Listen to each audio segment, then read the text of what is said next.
गुरु की कोई व्याख्या नहीं होती है, गुरु के ऊपर तो व्याख्यान होता है।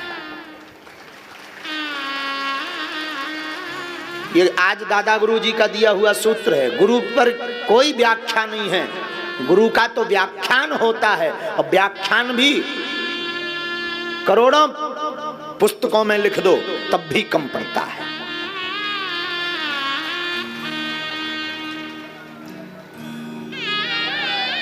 पूरी पृथ्वी के कागज बना लो, पूरी समुद्र की स्याही बना लो, मसी कागज करो, फिर भी गुरु महिमा को लिख पाना। अरे और तो छोड़ो, अरे मेरे प्यारो पागलो, राम जी भी इस धराधाम पर आए, ठाकुर जी भी इस धराधाम पर आए, उन्होंने भी गुरु को बनाया। जब ब्रह्म ने भी गुरु की शरणागति ली तो क्या कहना, हा हा हा, गुरु की महिमा तब तो महान है। बुरा मत मानना, आज का एक सूत्र नोट कर लो, तुम्हारे जीवन में काम आएगा। गुरु भक्षक नहीं होता, गुरु रक्षक होता है। हाँ, गुरु भक्षक नहीं होता, गुरु रक्षक होता है, गुरु शिक्षक होता है। रक्षा भी करता है, शिक्षा भी देता है। याद रखना, गुरु की तुलना कर पाना बड़ा मुश्किल है। हा हा हा। राम जी अपने स्वयं मुख से कहते हैं, रामचरितमानस पढ़िएगा तो गोस्वामी जी ने पहले नंबर पर पहली चौपाई अगर कोई लिखी तो किसी की नहीं, गुरुदेव की लिखी। बंदामो गुरु पद पद में परागा, बंदामो गुरु पद पद में परागा, भैया सूरज सुबास सर से अनुरागा, सूरज सुबास सर से अनुरागा। अमी ये पूरी में चूरन चारो, समन सकल आओ रुचि परिवारो। अमी ये पूरी में चूरन चारो, भाव रुचि परिवारो।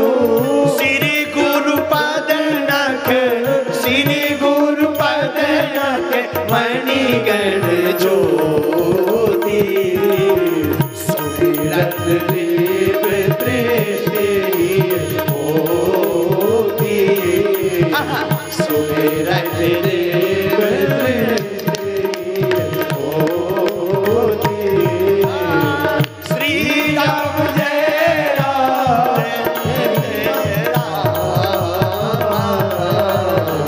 श्री राम जय राम, जय राम, श्री राम जय राम, जय जय राम।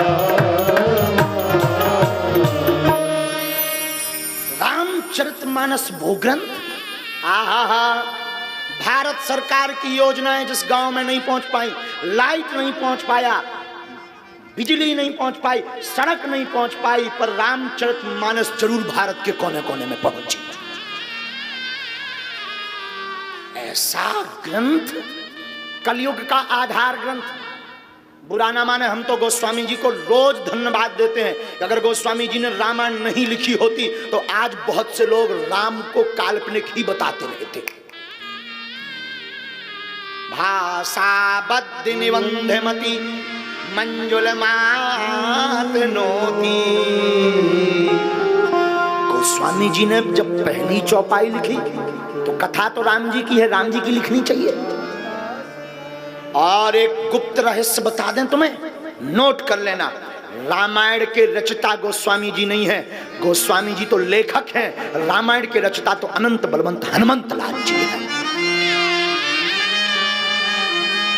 हाँ सुनिए,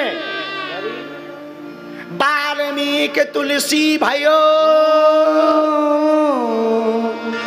श्री वाल्मीकि जी ही कलयुग में तुलसीदास बनकर प्रकट भये। कैसे? रामायण के रचयिता श्री हनुमान जी कैसे? ध्यान देना पागलों, आहा हा। एक बार श्री हनुमान जी महाराज ने अपने नाखूनों से शिला पर रामचरितमानस लिखी, लाखों पत्थरों पर। क्यों लिखी? क्योंकि श्री हनुमान जी ने सोचा, वाल्मीकि जी ने तो लिख दी, पर वाल्मीकि जी ने तो लिखा था भविष्य। बहुत से लोग बागेश्वर धाम पर टिप्पणी करते हैं कि ये पर्चा वाला दरबार क्या है, ठटरी के बड़े हरो, ये अभी का दरबार नहीं है, ये आदि काल का है। सबसे पहले पर्चा बनाने का काम वाल्मीकि जी ने किया था। प्रमाण पत्र दे रहे हैं, हम कोई अप्रमाणित काम करते ही नहीं है। पर्चा बनाने का काम कोई नया नहीं है। वाल्मीकि जी ने पहले पर्चे पर लिख दिया था कि दशरथ नंदन राम होंगे होंगे होंगे, वही बागेश्वर धाम पर किया जाता है।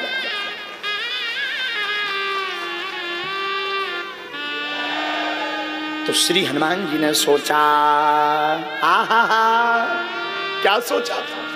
वाल्मीकि जी ने जो रामायण लिखी वो तो भविष्य को लेकर के लिखी थी, लेकिन राम अवतार में तो हमारे बहुत से अनछुए रहस्य रह गए। क्यों ना हम लिख देवें, रामचरित्र सुनवे को रसिया, राम लखन सीता बसिया। और आपको सुनकर ये रहस्य भी विचित्र लगेगा, लेकिन हम वेद प्रमाण के बिना नहीं बोलते। हमारे गुरुदेव पूज्य दादा गुरु जी सिखा रहे थे, आहा हा, श्री हनुमान जी वनगमन में नहीं मिले राम जी को, श्री हनुमान जी बचपन में ही राम जी को मिल गए थे।